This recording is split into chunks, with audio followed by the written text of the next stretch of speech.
In 1990, the general movie-going public was introduced to the world of Tom Clancy. Although known by readers for years prior, moviegoers first got their taste of Jack Ryan with the release of The Hunt for Red October. Originally published as a book in 1984, the hardcover sold over 365,000 copies after getting an endorsement from President Ronald Reagan. It then went on to sell over 4.3 million copies in paperback, so it was only a matter of time before Hollywood adapted it for the big screen. Directed by John McTiernan, who also directed Die Hard, Die Hard with a Vengeance, and Predator, amongst other films, and starring an incredible cast that included James Earl Jones, Sir Sean Connery, Scott Glenn, Sam Neill, Tim Curry, Jeffrey Jones, Courtney B. Vance, Stellan Skarsgård, and a young upstart in one of his early starring roles, Alec Baldwin, who was mostly only known for Beetlejuice at the time. The Hunt for Red October became a top 10 hit that year, raking in over $122 million domestically and over $200 million worldwide. In a year that saw such films as Home Alone, Total Recall, Kindergarten Cop, Die Hard 2, Ghost,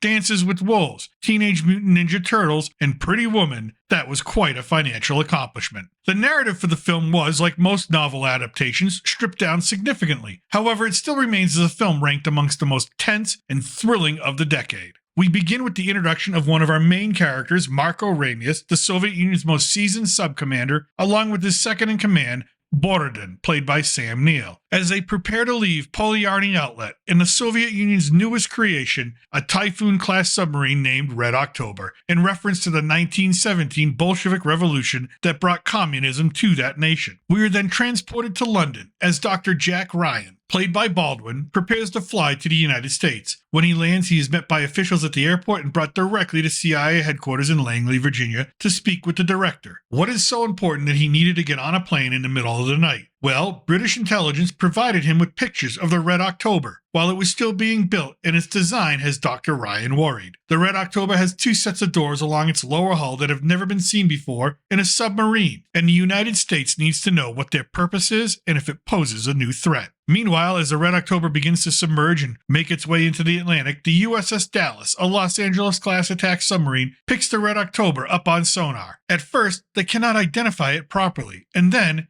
it just up and disappears from their screens. We soon find out why, because the Red October is different, special. When Captain Ramius instructs his crew to engage the Caterpillar Drive, an underwater jet propulsion that renders the Red October completely silent and undetectable from all other security or warning systems the U.S. may employ. We next see Ramius enter his cabin. The political officer is already inside and going through his things. Ramius murders the political officer, replaces his official orders with those of his own, and takes possession of the second missile key, to which the ship's doctor remarks that this is unusual because the reason for two keys is so that no one man can launch on his own accord. Ramius ignores the doctor's concerns and carries on with giving the crew his personal orders instead of the official ones he burnt in his cabin. As Dr. Ryan researches the Red October in an effort to find an answer, he is then called to a meeting with the National Security Advisor, Jeffrey Pelt, along with the Joint Chiefs of Staff. Ryan is surprised to learn that he is giving the briefing, as he is the intelligence expert on Ramius. And now, a new wrinkle, it is learned through the NSA that Ramius sent a letter to Soviet command, and after that letter was read, the Soviet Union ordered its entire Atlantic fleet into service with the orders to sink the Red October. Two prevailing theories are discussed after hearing this news. Either Ramius has gone crazy and intends to launch his ballistic missiles on the United States, or, as Ryan believes, he is attempting to defect. No one believes this but Ryan, and as a result, Pelt has Ryan go out to ascertain whether he is correct or if Ramius is a true threat to the nation. As the Red October continues its voyage, we learn that not only Ramius, but most of his officers are part of his overall plan. He is trying to defect, and his letter to the Soviet leadership stated just that. But Soviet leadership cannot allow the Red October into American hands. Therefore, the officers and Ramius have no choice but to go forward and either succeed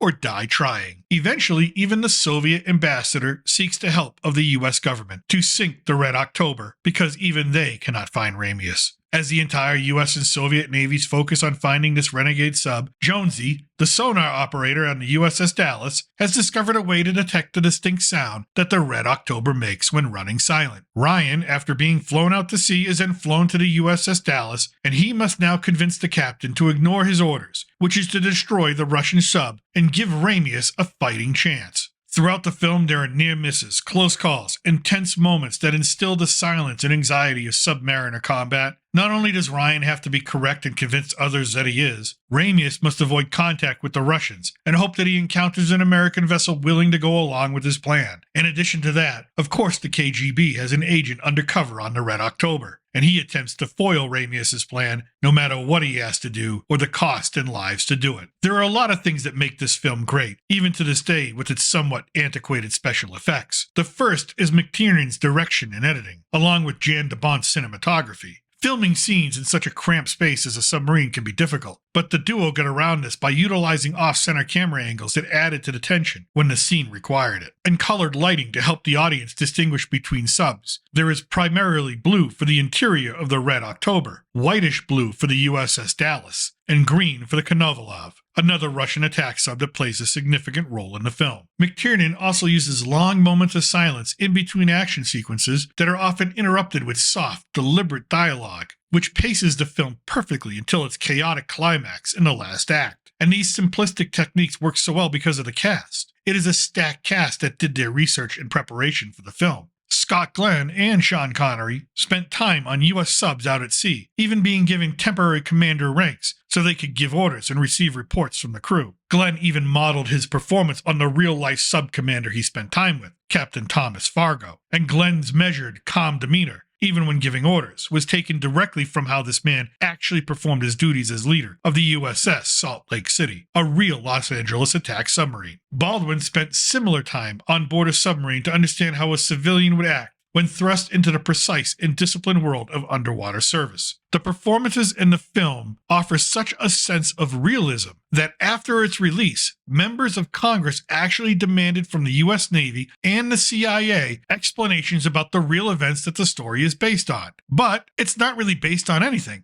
It's a work of fiction. There was nothing to tell. Yes, there was a real-life mutiny on a Soviet destroyer, a ship, in 1975, and in 1968, K-129, a Soviet submarine, was lost and sunk to the bottom of the ocean, and the United States secretly found it and tried to recover all of it in 1974, and only succeeded with getting a part of it. And those may have been the genesis of Clancy's story, but there was never anything close in real life resembling the events depicted in the film. This all just points to how gripping the film was in 1990, and still is today. Alec Baldwin credits this film with really launching his career into the mainstream. He was so enamored with his own performance that he demanded an incredibly high salary for the follow-up Jack Ryan film, Patriot Games. Now, before he was cast in The Hunt for Red October, the role was offered to Harrison Ford, but he passed on it. When Baldwin demanded a higher salary for the next installment in the Tom Clancy franchise, the studio said to him, quote, "For that kind of money, we could get Harrison Ford." So they did, which is why in the films Patriot Games and Clear and Present Danger, Dr. Jack Ryan is played by Harrison Ford instead of Baldwin. And for you Star Trek TNG fans out there, Gates McFadden plays Catherine Ryan, Alec Baldwin's wife in Red October. She was let go by Star Trek at the time, was told that there was a second and third films and they would have larger roles for her, so she took the work on The Hunt for Red October and had only about 3 lines in one scene. Then, Star Trek The Next Generation called her back, so